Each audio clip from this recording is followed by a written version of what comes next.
Benoît, déjà, on interroge tous les combattants français sur leur musique d'entrée, mais je suppose que ce sera la même que l'année dernière pour toi, parce que c'est toujours la même. Ouais, moi c'est un des fils de Daniel qui a mixé en fait le chant des Commandos, qui était un chant que j'ai chanté pendant mes classes, mixé avec NTM Sense and Style. Donc on va rester là-dessus. Ouais. Ça avait bien enflammé la foule l'année dernière. Je me souviens qu'en débrief du premier UFC Paris, tu m'avais dit quand même, quand je suis arrivé vers la cage, j'ai pas déconnecté, mais je me suis un peu laissé porter par le truc. T'as hâte de le revivre, ça? Ouais, je vais voir si je vais arriver. J'espère arriver à rester concentré parce que ça avait vachement déconcentré en fait. Mais une fois par contre que j'étais dans le combat, là c'était une force supplémentaire. C'est-à-dire que là le public ça devient un booster, mais quand tu arrives, ouais, t'as l'impression qu'on t'appelle dans tous les sens, donc ouais, c'est un peu perturbant. J'ai l'impression, quand on lit sur les réseaux sociaux dernièrement, que ton combat contre Bonfim, il a convaincu les derniers sceptiques. C'est-à-dire ceux qui étaient pas, qui se disaient, mais Benoît, je suis pas sûr de jusqu'où il peut monter, ils sont carrément montés dans le train. Tu te rends compte que tu vas être très attendu samedi soir, beaucoup plus que l'an dernier, je pense. Enfin, il y a beaucoup de gens qui veulent voir ce combat-là. Ouais, bah c'est un combat, une carrière de MMA, comme je l'ai dit, c'est pas compliqué, il faut combattre et gagner. Donc à partir du moment où tu fais ça, ce qui est ton métier de combattant, bah tu arrives à affronter des mecs de plus en plus haut classés. Donc là, je vais affronter le numéro 16 mondial et on se bat tous les deux pour avoir le billet pour pouvoir affronter un top 15 derrière. Donc ça va être une guerre. Autre question qu'on pose à tous les combattants français, qu'est-ce que tu comptes lui faire samedi soir dans la cage à Thiago Bah, Moïse? c'est pas compliqué, hein. Ça va être mon style contre son style. Donc voilà, je pense que ça va être intense et ça va être très engagé. Et moi, voilà, j'espère qu'il va me donner du fil à retordre parce que c'est ce qu'on vient chercher quand on affronte les meilleurs mondiaux.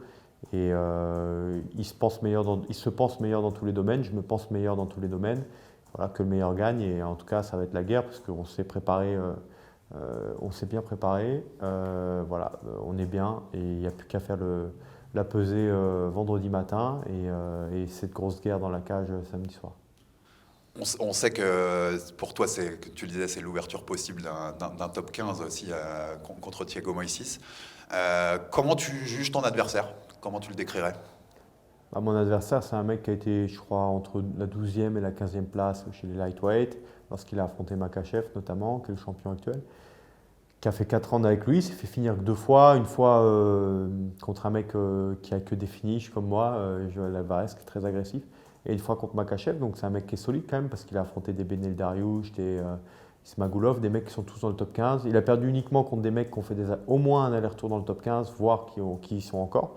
En fait, ils y sont tous encore, sauf Joël Alvarez, qui est un peu dans la même position que Thiago et moi. Donc, donc c'est un vrai test. Et on a un moment dans notre carrière où tous les deux, on veut se donner les moyens de se mettre en marche pour cette ceinture. Et ça passe par une étape importante. Donc là, chaque combat va être difficile. C'est un combat difficile, j'en ai conscience, mais c'est ce qu'on aime et c'est les défis qu'on veut relever lorsqu'on est combattant. On sait que pour les combattants, l'important, c'est d'être concentré sur l'étape qui est là, le prochain combat, et pas de voir trop loin, de pas trop se projeter. Mais gouverner, c'est aussi prévoir. Est-ce que tu as déjà en tête un nom que tu pourrais call out si ça gagne contre Thiago? Non, en fait, ça c'est un truc qui vient naturellement pour moi lorsque… En fait, la vie, elle n'est pas compliquée. Et il faut faire son job et après, tu pourras faire ton call-out. Voilà, il faut… Ça, c'est le job des médias de prévoir. Je vous laisse vous faire plaisir.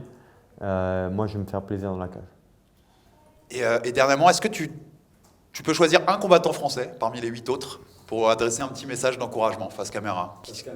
Qui tu choisirais et quel message tu lui adresserais?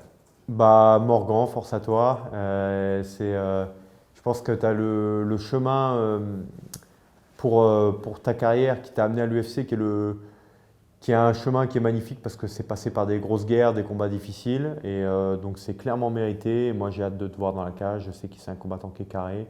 Et je vais me régaler pendant l'échauffement à regarder Morgan. Et si Benoît Saint-Denis, samedi, il était dans la salle en tant que fan de MMA, quel combat il attendrait le plus? Pas le Euh, tien, t'as pas le droit de me dire le il y en tien. a deux, c'est celui de Morgan et celui de Manon. Et peut-être celui de Cyril un peu derrière.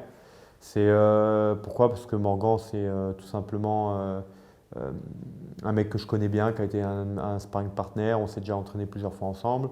Et c'est un mec qui a charbonné et qui est pas passé par qui est passé par cette ancienne génération du MMA français qui a eu des carrières en dents de scie et qui a réussi à se relever de tout ça parce que c'est un mec qui a été discipliné et qui s'est donné les moyens. Et Manon parce que pareil c'est une grosse charbonneuse, et elle travaille dur. Et aujourd'hui ça va être, je pense avec Cyril, c'est les deux personnes qui sont les plus proches de la ceinture. Et Manon, si elle remporte son combat contre cette légende, ça me fait un peu penser au combat de Cyril contre Jones. C'est là aussi un combat des légendes. Jones qui venait d'une autre catégorie, Rose qui vient d'une autre catégorie et qui est un peu, qui était longtemps en discussion des GOAT du MMA féminin. Donc gros combat pour elle et l'avantage c'est qu'il est à domicile. Le décalage horaire il est pour elle et le public il sera pour elle. Merci beaucoup, Benoît.